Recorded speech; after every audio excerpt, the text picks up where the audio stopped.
Alright, let's go ahead and do the spawner tile type. I'll go to the plus sign here.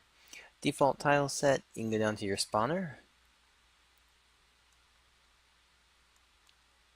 Alright, so we're going to use the spawner image. This will just be an image to use as a default. What you want to do is, this is going to be something that creates a spawned object. It's not the actual object. It's just simply a location to start spawning based on a set of values and things. We're going to go under a tile type with the spawner selected. Let's scroll down here and click on spawner. The tile description, we'll say spawner for the name, and then spawn tile. Alright.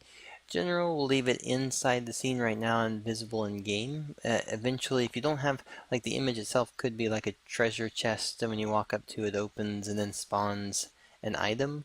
It could also just simply be an invisible item. It's just a trigger box, and or it's just a box that happens at start.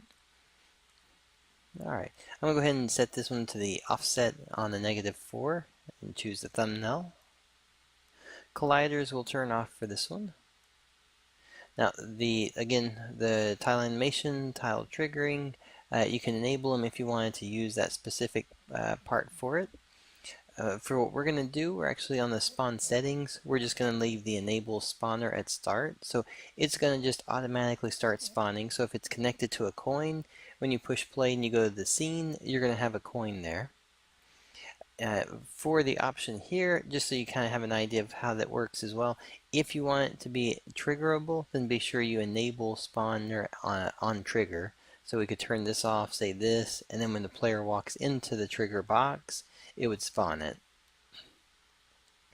Alright, so the other options here, spawn time, spawn till the time runs out. If you just want to simply say, for instance, we have a spawner on start, and then we could say that, and then you only have, once it starts, you only have 90 seconds to, so a minute and a half, to actually get the items it's spawning from. Alright, and then the other option is being removed when not visible, meaning that if you go off, if you and the camera move off screen, then it's going to be removing it. Snap to grid, so that if you want it to be kind of clean as to where it actually gets placed. The other option here, which is actually a good one, is you can say outside border space. So this is actually saying if you want it to go, when we set up the rest of the modes here, if you want, so if this was the camera and you wanted the item to be spawned off screen, so that then when the player came over there, it was on that side, and or if you wanted it to be spawned off screen and it's a rock that falls from off screen down to try to hit the player, you could do that with it. Alright, so there is a spawn mode. Spawn mode is going to be setting up how it actually, where it actually spawns. So you have a position, meaning this object. You have an inside area, outside area. Alright, so the inside area, the spawn range down here, you're going to be saying inside that range box.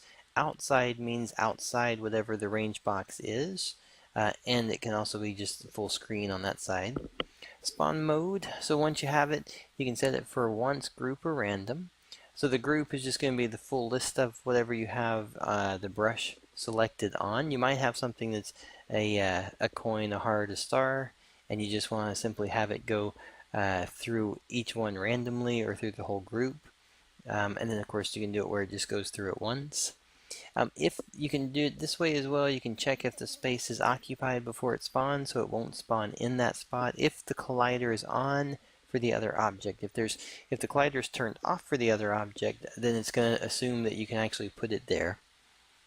Alright, and then the delay for it, and then the spawn radius buffer to be checking around it. So we'll set that one up a little bit here. Alright, you can also spawn a new item on the die and spawn a new item on the pickup. So those basically kind of self-explanatory there. Alright, let's see, we'll go ahead and keep working through the rest of these.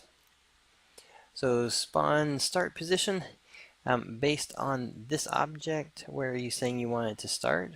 the offset being this one, X, Y, so left, right, up, down. If we're saying spawn start position, we're saying literally we just want the object to start here. We want to enable the spawn time, how many seconds does it, or milliseconds does it wait between, and the delay min max for the random. So we're saying it's going to be a ½ second spawn delay, and then the item will spawn in. The spawn counter, if you want to say how many you want to actually create, you can say unlimited, so it's always going to be appearing one after the other. And for this example, we'll say that we're going to do the unlimited, that way you can see it when it's on there. Enabling the full screen is actually using the, which actually should be down this box. You can just say enable full screen for the spawn range. And then by saying up here at this top part, like we looked at before, if you say that and then you say that you want it to outside border space, how far from the screen do you want it to spawn? And then the mode you could set for the inside or outside area. So those are going to play directly into the enable full screen and spawn range. All right. Once the object spawns in, you can say spawn out. The spawn out is going to be where do you want it to go. So I could say actually, just to kind of clarify this, the spawning outside of the border range, you can say that you only want to use the top border and it's only going to spawn up in this area.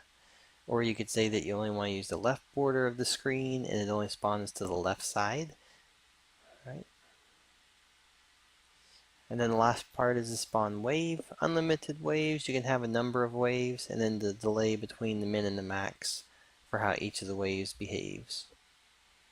Alright, so that's going to be just kind of the overall system for your spawner. And again, I'd encourage you to make sure you watch the Build a Game video parts so you can see it in action.